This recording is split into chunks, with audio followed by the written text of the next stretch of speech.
Next డిఎన్ఏలో last topic.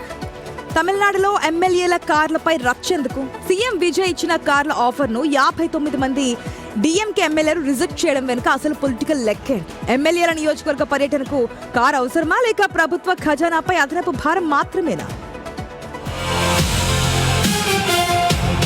తమిళనాడులో 234 మంది ఎమ్మెల్యేలకు ప్రభుత్వ వాహనాలతో పాటు డ్రైవర్, ఫ్యూయల్, మెయింటెనెన్స్ కు నెలకు 75,000, అసిస్టెంట్ కు మరో 25,000 భత్యం ఇవ్వాలని విజయ్ ప్రభుత్వం నిర్ణయించింది. కొత్తగా ఎన్నికైన ఆర్థికంగా బలహీనమైన ఎమ్మెల్యేలకు ఇది అవసరమని ప్రభుత్వం అంటోంది. కానీ రాష్ట్రం అప్పుల్లో ఉందని చెబుతూనే ఎమ్మెల్యేలకు కార్లు ఎలా ఇస్తారు అంటోంది డిఎంకే. ఇప్పటికే కార్లు ఉన్నాయా, ఆర్థిక పరిస్థితి ఏంటి అన్నది ఎన్నికల అఫిడవిట్ల ఆధారంగా చూసి అవసరమైన వారికే ఈ సౌకర్యం ఇవ్వాలని ఉదయనిధి డిమాండ్ చేస్తున్నారు. మరి ఇది నిజంగా ప్రజాప్రతినిధుల పని సులభం చేసే సపోర్ట్ సిస్టమా, లేక కొత్త విజయ్ ప్రభుత్వంపై తొలి పొలిటికల్ కాంట్రవర్సీనా? ప్రజాధనం ఖర్చవుతున్నప్పుడు అవసరం, ఆడంబరం మధ్య గీత ఎవరు గీయాలి? కార్ల చుట్టూ రాజకీయం ఇంకా ఎక్కడి దాకా వెళుతుందో చూడాలి.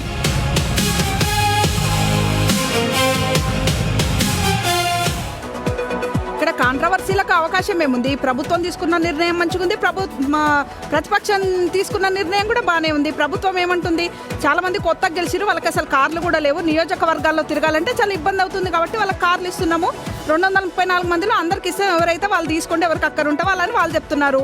ఇప్పుడు డిఎంకే ఏమంటుంది, మా 59 మందికి కార్లు ఉన్నాయి కాబట్టి మాకేమొద్దు, రాష్ట్ర ప్రభుత్వంపై అదనపు భారం ఎందుకు, ఇప్పటికే ఖజానా ఇబ్బంది పడుతుంది కదా, ఆర్థికంగా ఇబ్బందులు మేము సృష్టించలేమని చెప్పి మంచిదే. ఒక ప్రభుత్వం నిర్ణయం తీసుకున్నాను, ప్రతిపక్షం కూడా సమర్థించినట్టే చూడాలి కదా. అఫిడవిట్లు ఇంకోటి వాళ్ళు ఒక మంచి సలహా కూడా ఇచ్చారు. అఫిడవిట్లు చూడండి, దాంట్లో ఎవరి ఆస్తులు ఎంత ఉంటుందో వాళ్ళ పేదరికం కూడా తెలుస్తుంది కాబట్టి దాన్ని బట్టి ఇవ్వండి అని ఒక సూచన కూడా చేశారు. దీన్ని బట్టి ఏమర్థమవుతుంది, ఈ 234 మందిలో ఎవరైతే కారు కొనలేని స్థితిలో ఉన్నారో వాళ్ళు దీన్ని ఉపయోగించుకుంటారు. వాళ్ళ నియోజకవర్గాల్లో తిరగాలంటే అది ఉపయోగపడుతుంది కాబట్టి దీన్ని కాంట్రవర్సీగా చూడొద్దు. ప్రభుత్వం మంచిగానే ఆలోచించింది, ప్రతిపక్షం కూడా దానికి మంచిగానే అంటే సమన్వయంతో మంచిగా పోతున్నారని చూడొచ్చు. అంటే ప్రతిపక్షం సూచన లాగా చేస్తే బాగుండేది, బట్ విమర్శ చేస్తుంది. ఎందుకంటే ప్రజాధనాన్ని వేస్ట్ చేస్తున్నారు అనేది అక్కడ ప్రతిపక్షం డిఎంకే చేస్తున్నటువంటి విమర్శ. నిజంగా వద్దనుకుంటే మాకు అవసరం లేదని చెప్పొచ్చు. కానీ అదనంగా ఇప్పుడు కార్లు కొనుగోలు జరిపి తర్వాత వాళ్ళకు దానికి మెయింటెనెన్స్ కావాలి, మొత్తం అన్ని కలిపితే దాదాపుగా 190 నుంచి 210 కోట్ల వరకు అదనపు భారం పడుతుంది అనేది అక్కడ తేలుతున్నటువంటి లెక్క. కాబట్టి నిజంగా ఎవరైతే కారు లేదో, ఎవరికైతే ఇప్పుడు అందరూ చాలా మంది కొత్తగా గెలిచారు కాబట్టి వాళ్ళకి కార్లు ఇచ్చి కొంత అలవెన్స్ ఇస్తే బాగానే ఉంటుంది. ప్రజా సమస్యలు తీర్చడానికి ఇది ఉపయోగపడేటువంటి అంశమే విజయ్ సర్కార్ తీసుకున్న నిర్ణయం. ఏదైనా అంటే ఒక ఎమ్మెల్యే మనం ఇక్కడ చూస్తే ఎస్కార్ట్తోనే వెళ్తుంటారు. అంటే ఒక ఎమ్మెల్యే వెనక మళ్ళీ 2 కార్లు, ఆ సెక్యూరిటీ అంతా నడుస్తూ ఉంటుంది.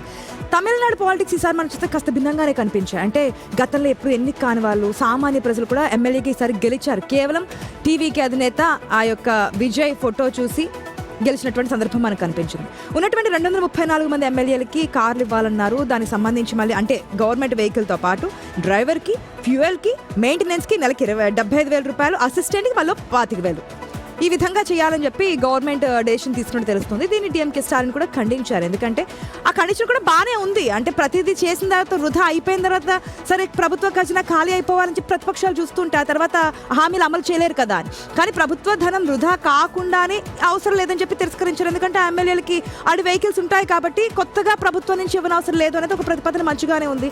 ముందుకు వెళ్తే అధికార ప్రతిపక్షాలు ఈ విధంగానే వెళ్తే కానీ రాష్ట్ర డెవలప్మెంట్ కూడా మంచిగా జరుగుతుందేమో అనిపిస్తుంది. 59 మంది డిఎంకే ఎమ్మెల్యేలు అయితే మాకు వద్దు అంటున్నారు కాబట్టి ఉదయనిధి స్టాలిన్ చెప్తున్నారు.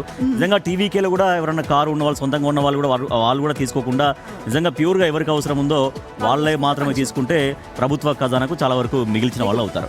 క్వశ్చన్ మనకు కనిపిస్తుంది, కారు తిరస్కరించిన ఎమ్మెల్యేలు ఇతర సౌకర్యాలు కూడా వదులుకుంటారా?